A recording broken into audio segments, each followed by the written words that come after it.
What is it that makes the British seaside sinister? Why does it seem to attract so many killers? Is it the fact that the tide washes away their sins? Is it the fact that it's the end of the line? There's nothing overly frightening about a big wheel or a carousel.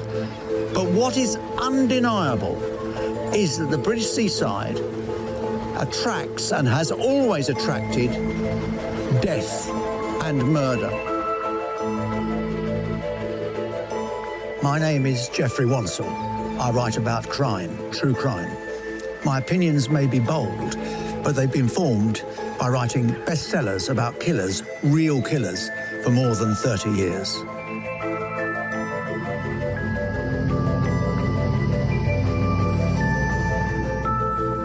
In this new series of Murder by the Sea, I want you to join me once again on a journey to the cliff's edge, where the land meets the sea and life meets death.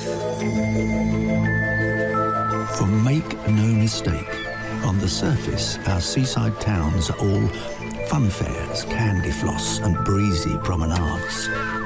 But dig a little deeper in the sand and you'll find an underworld of murder and mayhem.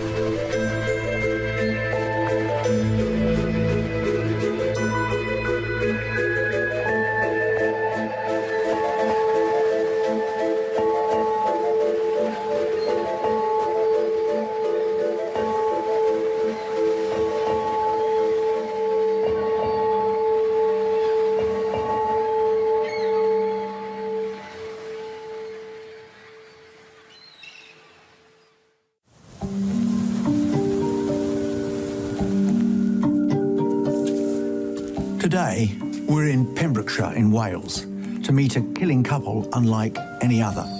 A mother and son, Penelope John and Barry Rogers, who decide to end the life of a loving mother and grandmother and send her into the darkest twilight.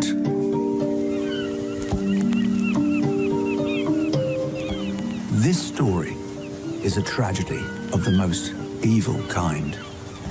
The story of a dysfunctional mother and son who decide to end one of their elderly relatives' lives. In Shakespeare, Macbeth describes the milk of human kindness running through the veins. No such kindness ran through the veins of Penelope John and Barry Rogers when they decided to kill Penelope's mother, 84-year-old Betty Guy. Barry Rogers was one of 3 children. He was the eldest.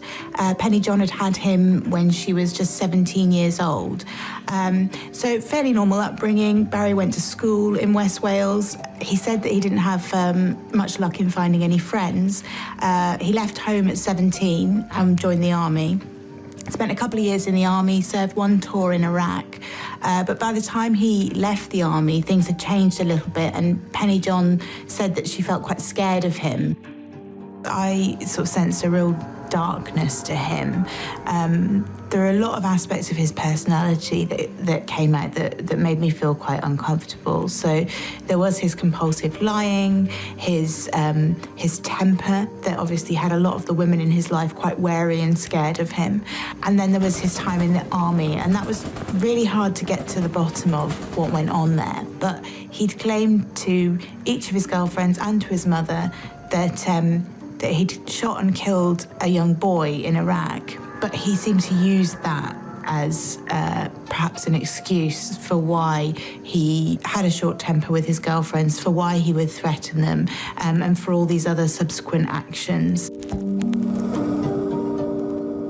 I met him on an online dating site. It was a new mum with a 3-month-old child, and we met online, and we met up after that pretty soon. We were only chatting for a couple of weeks, and then before I knew it, we met in Bath.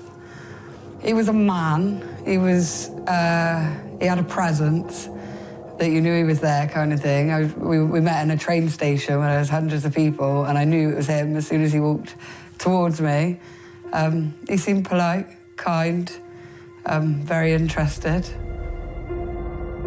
I only just turned 19 and had a baby. I didn't really have a clue what I was doing when it came to bathing, burping, all that kind of thing. And he came in and swept me off my feet and showed me how easy it was. Barry spoke about his childhood when we first met. Barry explained that his father was violent to his mother, Penelope, and that everybody was on eggshells. Barry and his younger brother would have to watch what they say, watch what they did, because if not, Penelope would be the one that would be in trouble for that.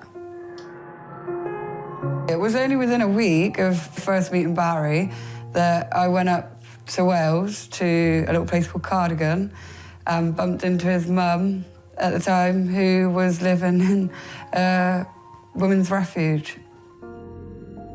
Penelope John had been living in Turkey with Barry Rogers' father. It was not a happy household, and their relationship bore all the hallmarks of abuse. The situation at home became so bad that the Turkish authorities took steps to intervene and advised Penelope to return home to Wales. They were that concerned by the level of abuse she was by now suffering at the hands of her husband. But Penelope John was a woman of many contradictions. She seemed quite vulnerable, quite meek, very damaged, very quick to cry. She'd also managed a sports store and started her own business, so those two. But most people just. She was loving, spent a lot of time with her family. The relationship between Barry and Penelope was strange. It was lovely, but strange. They were very, very friendly. She'd sit on his lap, he'd slap her bum, they'd hold. Was almost too close for a mother and son relationship. It's impossible to. A very unusual relationship. I think we can certainly go that far. They were extremely tight. I mean, their mothers, but would not actually. If your parent ever suggested to you that perhaps we should murder Granny. So to that point where you can talk about murdering a close relation like that, it's extremely unusual and pretty disturbing.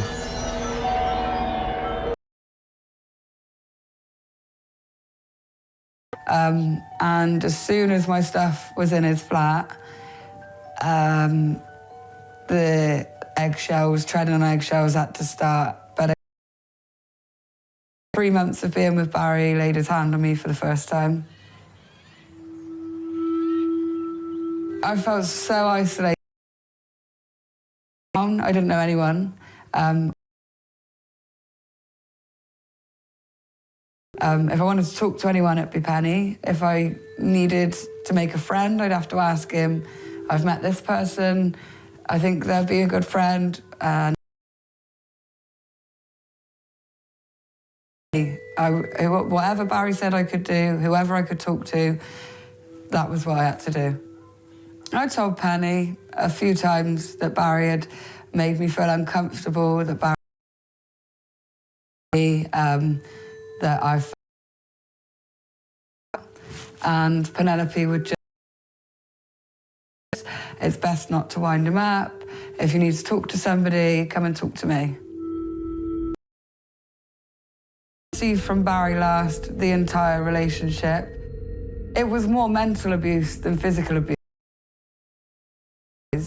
That's what was happening. It wasn't until I was out that I realised it was all wrong.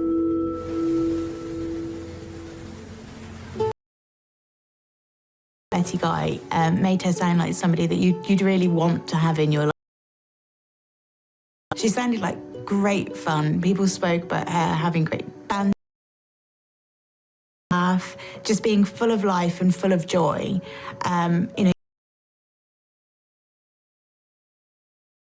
She retired, and then at the time of her death, she was volunteering in a charity shop. Her next door neighbour, who was also her friend, said that she was just great fun. One of her other daughters, Lorraine Matthews, said She loved. Really nice lady. Betty Guy was a beautiful, beautiful person. She reminds me of Miss Honey from Matilda, literally. Like, if she'd grow old, that's exactly who Betty was.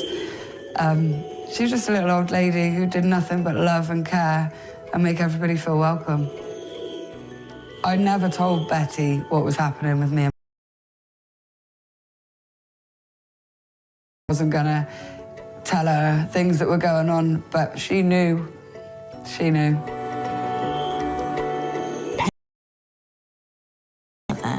She talked to us during the trial about when her marriage ended, her mother, while she was trying to get herself back on her feet, somewhere to live, trying to find a job, and that seemed to continue. Despite the fact that it was really Penny John who was spending quite a lot of time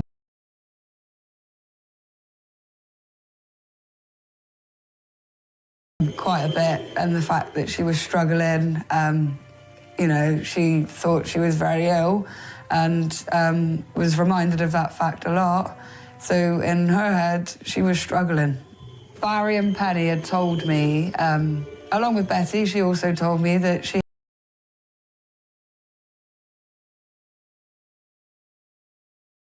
riddled. What I find very concerning about that is the fact that Penny John was very close to her mother, so really serious, life-threatening disease. And she seems to have almost entered into this kind of common delusion that her mother was dying. She was 84 years old, so she was relatively elderly, but there was no reason that she wouldn't have lived for a number of years, if not a decade or more. So it seems very odd to me that Barry Rogers and Penelope John just kind of went along with Betty's feelings that she was very ill. As Roger's relationship with Rhiannon Morris grew, he agreed to move with her to Somerset so she could be closer to her family. During this time, Barry Rogers, in his role as the dutiful grandson, would regularly make the 160-mile journey back to Wales to visit his grandmother. But all was not as it seemed. Possibly thought that Betty was a burden. She, you know, took time from his life that he could have spent elsewhere. However, Penelope, I felt she loved to go and tend to her. Like, that was her, that's what she had to do, that's what kept her busy. By rights, Penelope John should have been planning to help her mother spend her twilight years in comfort and dignity. But in fact, Penelope John, who was after all 50 years of age, was actually planning calculatedly and deviously and premeditatedly to end her mother's life.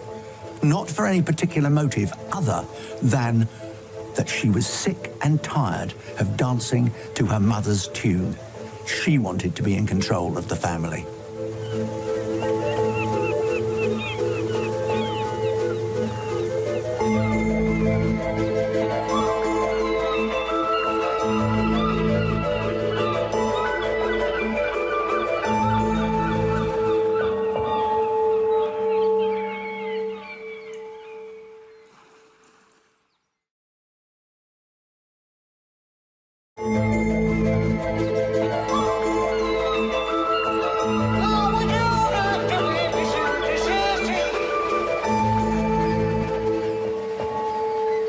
Pembrokeshire is renowned for its natural beauty, but is also home to one of the most Machiavellian murderesses that I've ever encountered. Penelope John had decided that she was to become the matriarch of the family, which meant that her mother, Betty Guy, had to die. But Penelope John wasn't strong enough, or perhaps was too squeamish, to commit the murder herself. It must have been between like 11 and 12 at night, and his phone rang, and I saw it said Mum on the phone, and he just picked it up. She must have spoken something, and he just said, "Oh, it's time, is it?"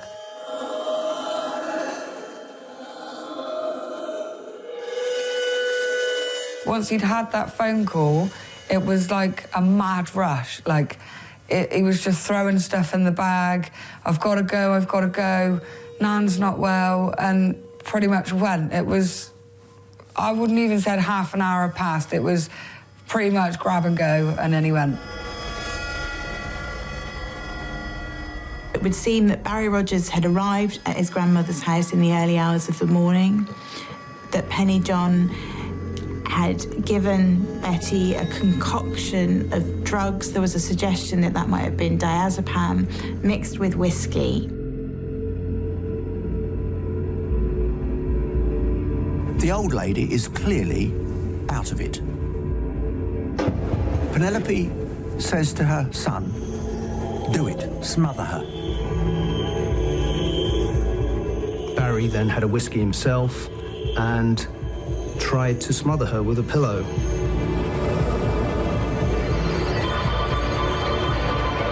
But unfortunately, Betty Guy's hold on life was rather stronger than he expected, and so she fights back.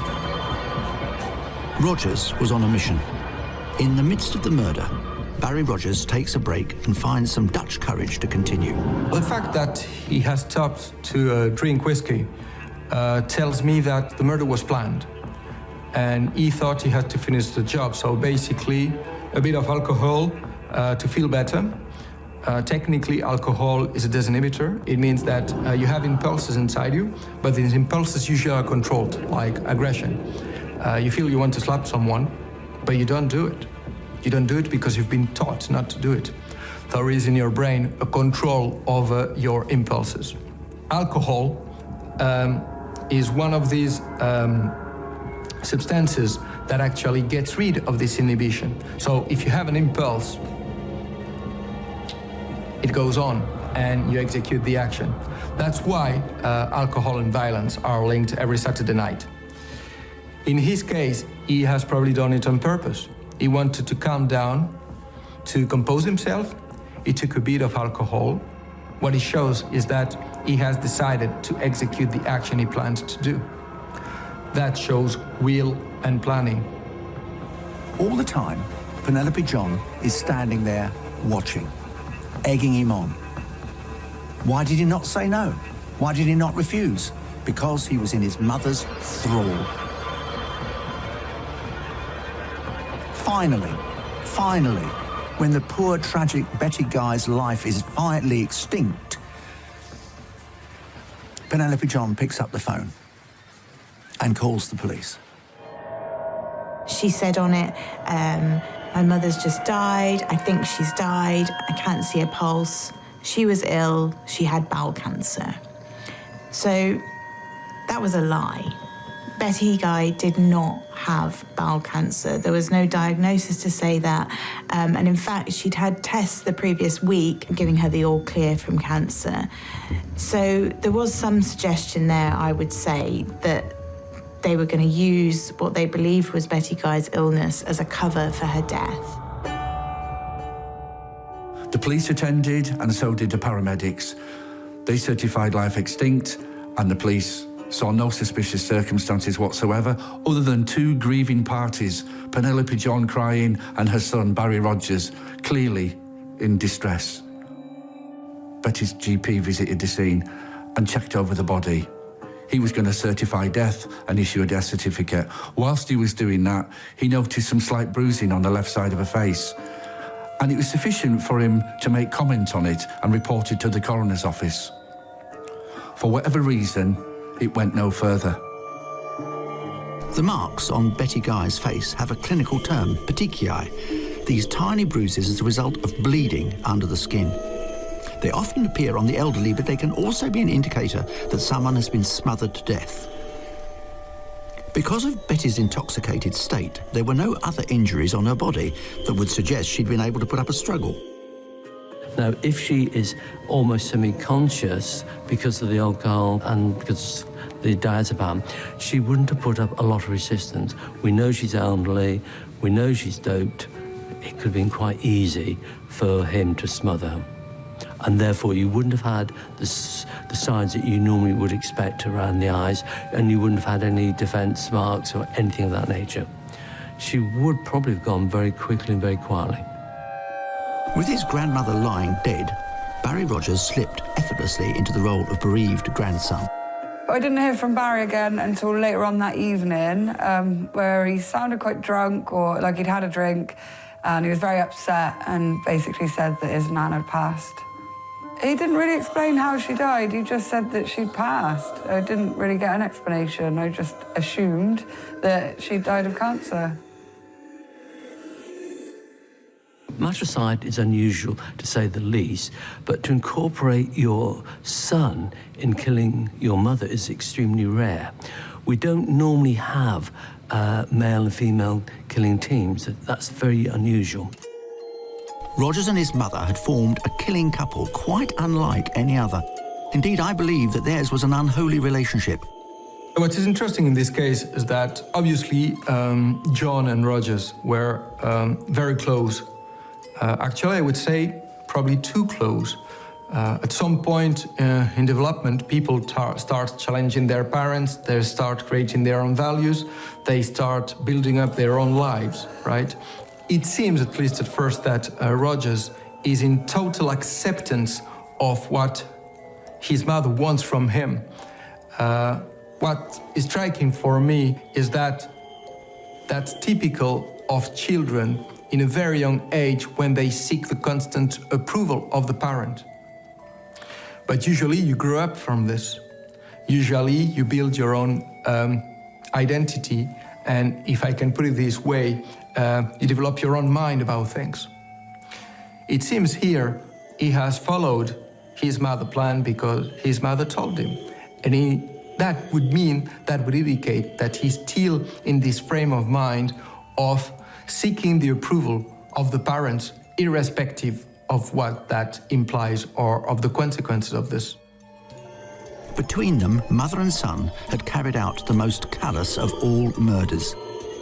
This wasn't the action of a sharp-knifed assassin, someone who's excellent in executions. Penelope John and her son were a blunt spoon pair of assassins, incompetent, farcical, and yet, tragically, Betty Guy paid with her life.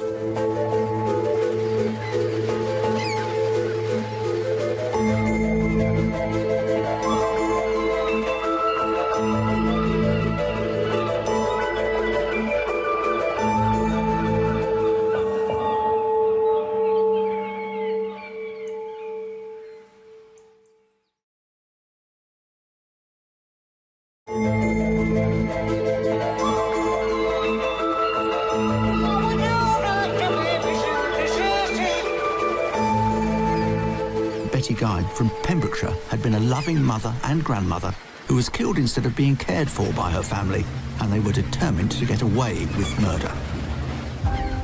And so, the cover-up began.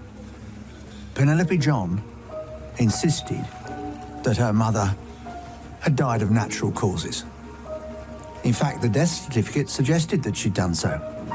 And, not surprisingly, Penelope decided that her mother should be cremated within 4 days. No chance of a post-mortem, no chance of an exhumation. No, Betty Guy was to disappear off the face of the earth. She died on the 7th of November. She was cremated 4 days later on November the 11th.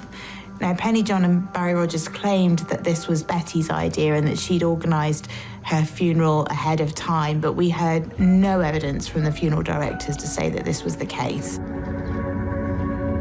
I thought it was quite rushed. I remember thinking about my nan passing, and there was at least like 3 weeks before we even had a slot for her to be cremated. So for Betty to have died and been cremated within 4 days, I thought was rather quick. When I walked into the chapel arrest and saw the coffin, I walked up to Betty. She had quite a bit of makeup on, she had lipstick on, which I've not really seen Betty wear lipstick before. It just looked too much for what Betty would have wore. You could definitely see the powder on her face. You could definitely see her eyebrows have been filled in. Like, it was too much makeup for what Betty would usually wear. Penny was sat right at the front with her youngest son, and yet me and Barry had to sit like 3 or 4 rows back. They wouldn't sit next to each other. They didn't really look at each other. There was no like comfort as such. Like, I remember when my nan passed away, my mum had her arms wrapped around me. She wouldn't let me go. She was terrified that I was, going to be an upset mess or be crying the whole time.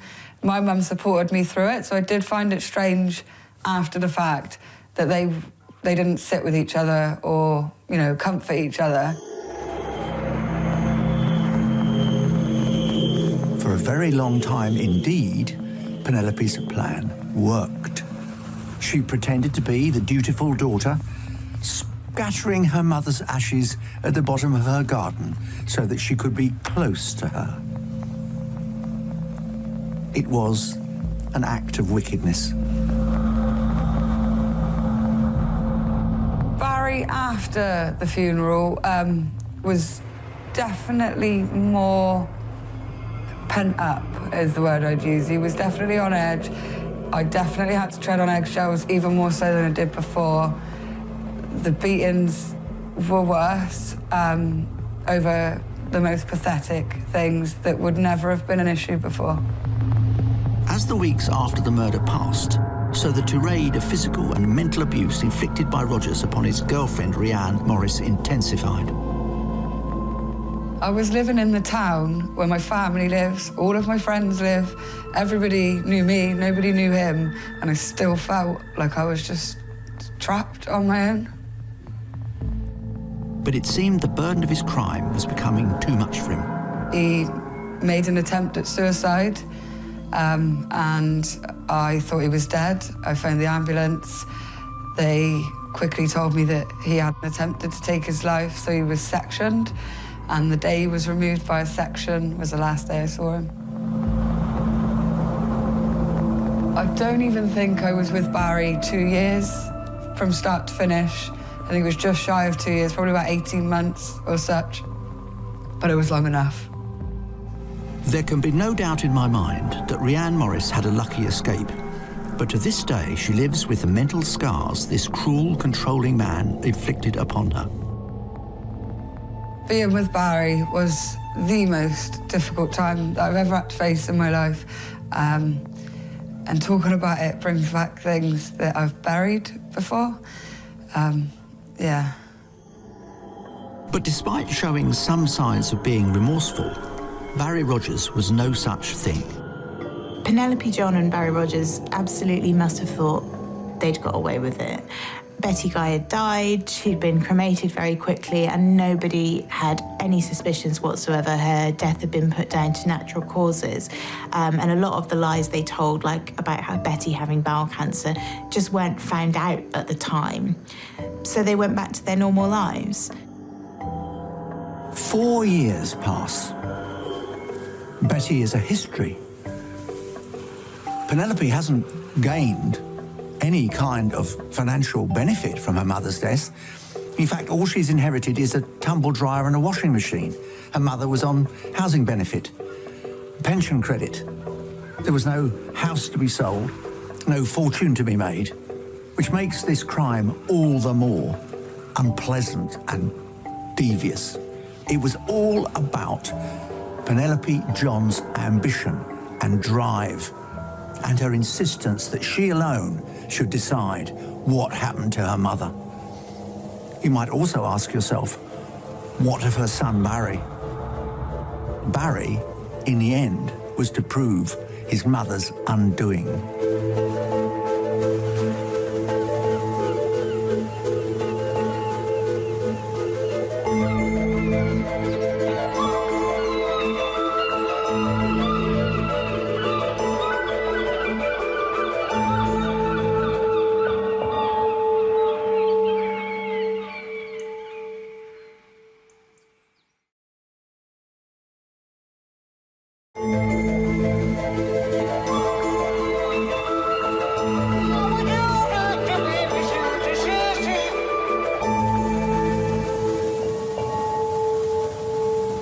Of all the murders that feature in Murder by the Sea, this for me is the one that is almost Shakespearean in its tragedy.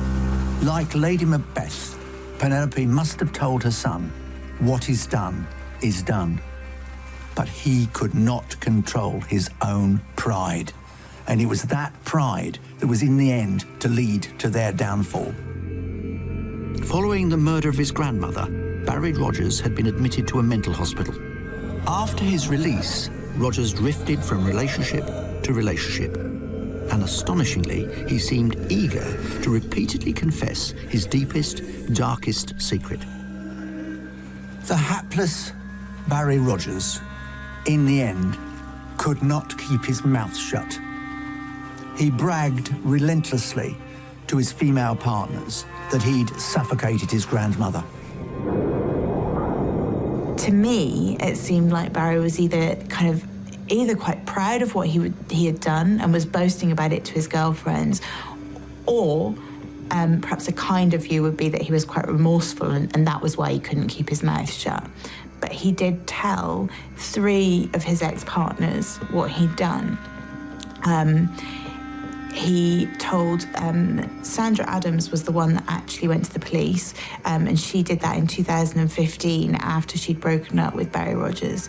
So he told her about smothering Betty. He told her about how Betty had fought back, and he'd had to have a drink of whiskey before going back the second time and killing Betty. So this had obviously played on Sandra Adams's mind, and once they'd broken up, she felt she just had to go to the police, and that really was the point where things began to unravel. They sort of investigated further and spoke to other ex-girlfriends of Barry Rogers, and from that they were able to build up a picture of this not just having been a one-off conversation that he'd had with Sandra Adams, but something that he'd repeatedly told different people. I believe they even found text messages that he'd sent to his ex-wife, Lisa Watkins, saying things like, "My gran died 3 years ago, I killed her." And even for ex-girlfriend Rhiann Morris, the spectre of Barry Rogers was never far away. I'd carried on my life, I'd had another child, another relationship, things were going great. And then I had a knock on the door from the CID. They came in, sat down, and the first question they asked me was, were you with Barry John or /Rogers? And I said yes. To hear his name again hit me to the pit of my stomach that I felt sick. And then they said, what do you know about the death of Betty Guy? And I just said that was Barry's nan and she died from cancer. I gave an entire statement from meeting Barry to leaving Barry, all of the in-betweens, Betty's ill health, her death.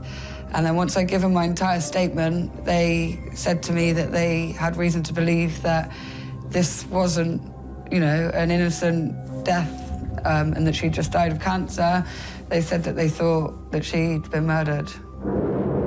It was just a feeling of sick. And then my mind went into overdrive and I thought, well, hang on, the way he was with me, potentially he's not 2 moons apart from him being able to do something like that. I didn't know what he was capable of, but I felt sick to think that he would be capable of murdering his own nan. With the witness statements accruing, the police moved in. Barry and Penelope are arrested. But there was no forensic evidence. There was, remember, no body. And so the police mounted a classic sting operation. They insisted that the 2 of them should live together in a house while they investigated the charges against them. But the police had installed a listening device. Unbeknownst to them, every word of their conversations was about to be recorded. The mother and the son, when they went back into the house, on bail, I think, couldn't get to the subject fast enough. And he says something to the effect of, well, don't worry about it. I was the one what done it. I was the one what done it. I was the one what done it. Means I want to have the notoriety for doing it. I killed someone. And one thing you can know about the power assertive character is that they commit their crimes, be they rape, arson, murder, but the one thing they can't do is let it rest there. They have to tell other people that they have done the crime. Because although they get some self-satisfaction of feeling powerful by being overly outgoing and violent, they don't have the notoriety from other people. The one thing they really crave, and unless other people know it, then it doesn't count. Their conversations left no stone unturned. They also discussed what they might have spoken about at the time of Betty's death. So Penny John said things on the tape like, "Oh, I'm glad I didn't say I gave her the tablets." And then she was concerned that she might have texted, or Barry might have texted her about giving Betty drugs before she died. They sort of came to the conclusion that they wouldn't have done that, that they'd have spoken about that on the phone rather than put it in writing. But it clearly showed there was something more going on than the natural death of an elderly lady. This played right into the police hands, and they were able to then haul the couple back in, and Barry then just turned on the bravado in a way and said, "Oh, I knew the listening device was there all the time. I only did it to wind up the pigs." But of course that was just bravado, and the police had them. In January 2018, the mother and son found themselves before a jury at Swansea Crown Court. They were on trial for the murder of Betty Guy. Ex-girlfriend Rhianne Morris was called as a witness for the prosecution.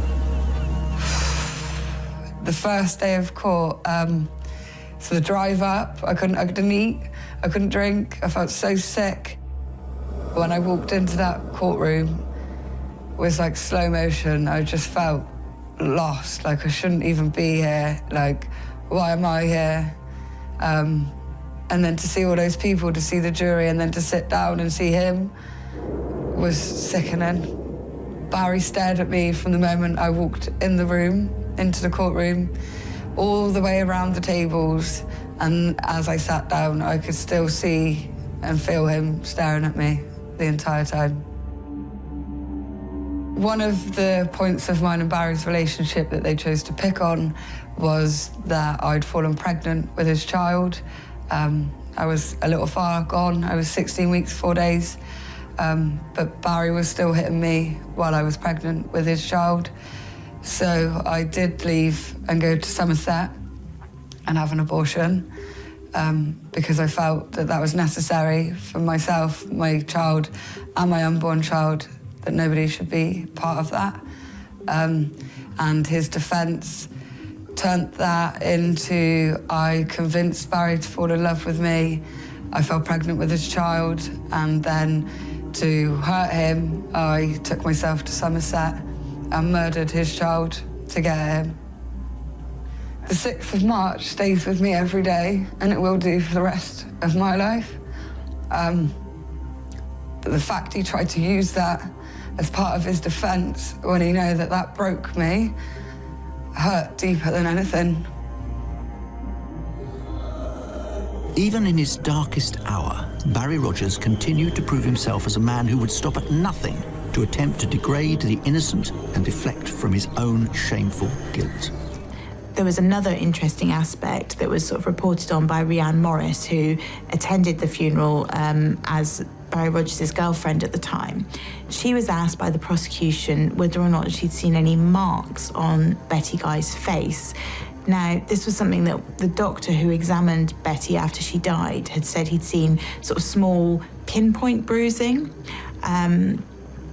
But Rhianne said no, she couldn't see any marks on Betty's face because her makeup had been done. Now, who had done the makeup? That was Penny John. I definitely found it weird that anyone would want to be that close to their deceased mother to the point that you wash them and dress them and put their makeup on and do their hair. However, Penny was very unboundaried, very over-familiar. So it wasn't completely out of character for her to have wanted to do something like that, but I definitely found it strange. I felt like there was an awful lot within this case riding on my evidence, purely because I was with him before, during and after Betty's murder. I was told that without my evidence, it would just be speculation. It was my evidence that crushed a lot of his defence. After I'd given my evidence and I was no longer required as a witness, I was allowed to either witness the rest of the trial if I wanted to, or then go and educate myself on what's previously been said in court, and reading what the other ladies had said in their evidence as to what Barry had said to them had happened sickened me to know that I led next to that man after he'd been capable of something like that. It didn't take the jury very long to decide that even though there was no forensic evidence, there was every evidence in the world that these two, mother and son, had conspired together to end the life of Betty Guy. At the trial, the judge, Clive Lewis, said, "What you did," and he meant both of them, "was murder. Each of you is equally culpable. You both agreed to end the life of Mrs. Guy." They certainly did. And both were sentenced to life with a minimum of 11 years. They both broke down into tears, put their heads in their hands, purely out of selfishness even, that they just looked sad for themselves, that they'd lost their life, not that somebody else had lost their life. The judge described Betty's murder as a misguided act of mercy. So he believed that Penny and Barry believed that they were killing Betty out of this sense of mercy, that she'd had enough and that she needed help to die. But there is no evidence that Betty had ever asked them to do that. So rather it was something that they'd sort of taken on upon themselves. Which of course they denied, and regardless, it was still murder and they were still wrong to have done it. From my own perspective, this is probably one of the most disturbing murders that I've encountered, because not only the cowardly manner that they dispatched this elderly lady, vulnerable lady, who now they made even more vulnerable because she was incoherent and drunk and drugged, but the web of lies that they continued to tell, not only to themselves and the authorities, but the family and the friends and the neighbours, and they could look them in the face, directly in the eye, and carry that through. That shows a real cold-hearted level of callousness that I cannot understand, I cannot comprehend it. And it's a really sad case, and there are more victims in this case than Betty Guy. Sadly, the family that are left behind, the friends and neighbours. How do you recover from something like that when your own family members are lying to you and have got the capability to kill? A really sad, disturbing case. We all like to think that when we get old, we'll live comfortably, surrounded by our family, cherished and safe in our homes. And the last thing anyone would ever contemplate is the idea that your own flesh and blood, your child and grandchild could get together and decide to do away with you. It just goes against everything that's normal and civilized. And I think that's why it's an extremely disturbing crime. I'd describe Barry Rogers as a psychopath, unhinged, dangerous. There's a whole horde of words to describe Barry, but he shouldn't be living within society. I don't feel like Barry's truly gone from my life, and I feel like he will always have a hold on me. Not necessarily for his use, but there's a part of him that will always live with me, which makes me make decisions for the right reasons, and I'm not naive, I don't fall into the wrong situations anymore. But I do certainly still hear his voice. I still have flashbacks. I still picture his face. But he doesn't have a hold on me. It's just a part of my life that's always going to be there, unfortunately.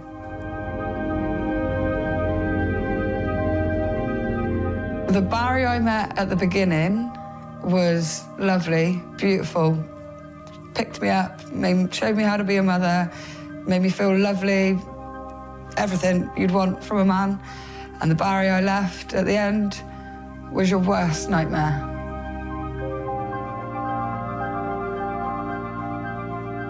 Rhianne Morris is a truly courageous young woman, a survivor of this cautionary tale. There can be no excuse for this murder. They should spend the rest of their lives in prison for this most wicked of crimes. Penelope John and Barry Rogers had planned and executed Betty Guy in an act of brutality and evil intent that almost defies description.